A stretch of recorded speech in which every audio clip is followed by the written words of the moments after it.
Assalamualaikum warahmatullahi wabarakatuh. Kami berdua dari kelas HTN 4A akan menjelaskan materi kuliah hukum perdata tentang pengertian asas-asas dan sumber hukum acara perdata. Sebelum dimulai, kami akan memperkenalkan diri kami. Yang pertama yaitu Perkenalkan, saya Hairunisa dari HTN 4A dengan nomor NIM 10220101013. dan saya Hanif Al-Amri dari kelas HTN 4A dengan NIM 12000 2010 21.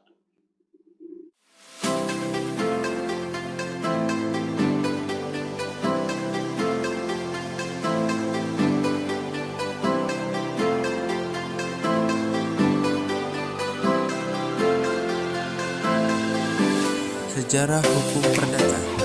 Hukum acara perdata yang berlaku saat ini sudah digunakan sejak zaman pemerintahan Hindia Belanda.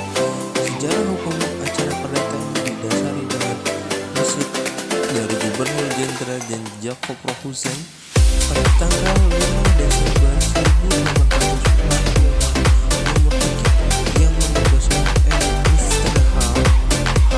Richards selaku Presiden Proklamator atau Ketua Pengadilan Tertinggi Indonesia pada zaman Hindia Belanda di Batavia untuk merancang sebuah reglamen tentang administrasi polisi dan acara perdata serta acara pidana bagi pengadilan yang diperuntukkan bagi golongan bumi buta.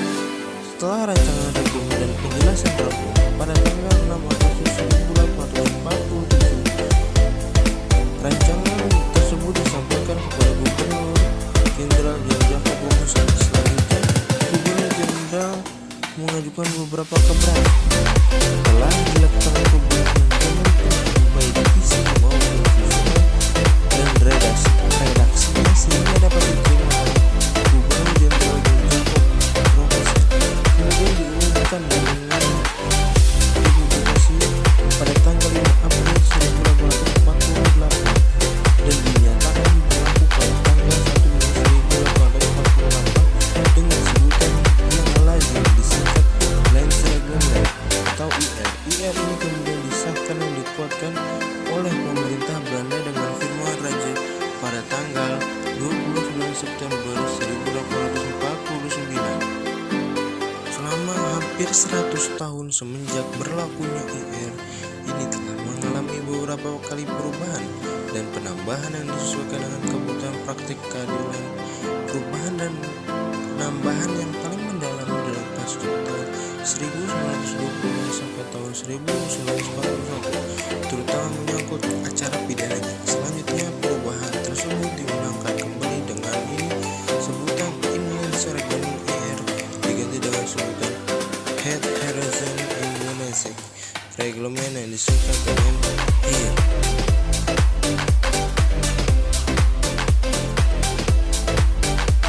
IR ini berlaku di wilayah Jawa dan Madura.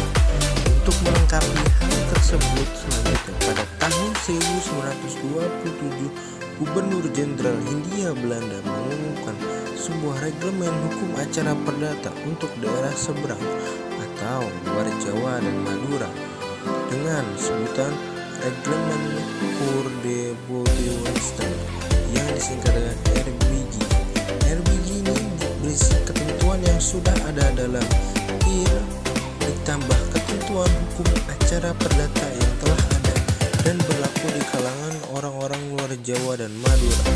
Setelah penyerahan kekuasaan oleh pemerintahan Belanda kepada bala tentara Dai Nippon pada Maret 1942, bala tentara Dai Nippon mengeluarkan Undang-Undang 1942 yang intinya masih mengakui dan menyatakan sah undang-undang dari pemerintah terdahulu untuk sementara waktu, asal tidak bertentangan dengan pemerintahan militer.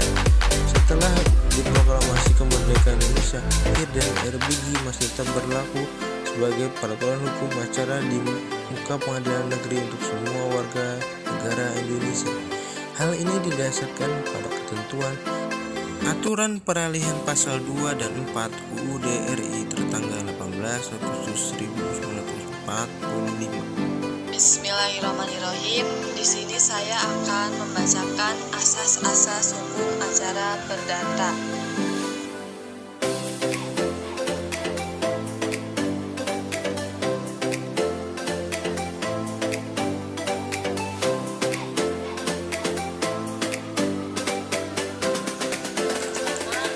Hakim bersifat penunggu. Inisiatif mengajukan tuntutan hak keperdataan diserahkan sepenuhnya kepada yang berkepentingan. Jadi, apakah ada proses atau tidak, itu tergantung dari para pihak yang mengajukan perkara. Sehingga di sini hakim hanya menunggu setelah masuk atau adanya pengajuan tuntutan atas suatu perkara. Di sini berlaku suatu asas ius curia novit. Di sini hakim dianggap mengetahui semua hukum, sehingga atas adanya perkara-perkara yang masuk, hakim tidak boleh menolak satupun perkara yang sudah diajukan kepada hakim. Yang kedua, hakim bersifat pasif.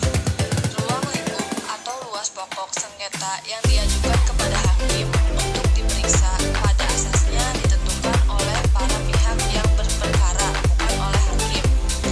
Sehingga di sini hakim tidak dapat memperluas ataupun mengurangi pokok sengketa yang diajukan oleh pihak yang berperkara.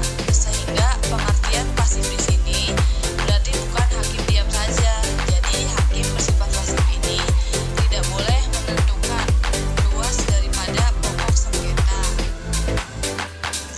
Yang ketiga, sifat terbukanya persidangan. Setiap orang boleh hadir menyaksikan persidangan dengan tujuan memberi perlindungan hak asasi manusia dalam bidang peradilan, sehingga terwujudnya pemeriksaan yang fair, tidak memihak, dan putusan yang adil kepada masyarakat. Tetapi ada suatu hal yang dikecualikan apabila ditentukan lain oleh undang-undang berdasarkan alasan-alasan yang patut yang dimuat dalam berita acara yang diperlukan oleh hakim, maka persidangan bisa dilakukan dengan pintu yang tertutup karena menyangkut terkait perkara-perkara yang sifatnya pribadi, contohnya perceraian atau yang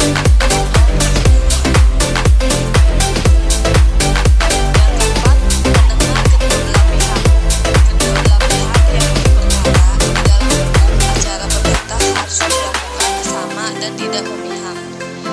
Bahwa pengadilan mengadili menurut hukum dengan tidak membedakan orang.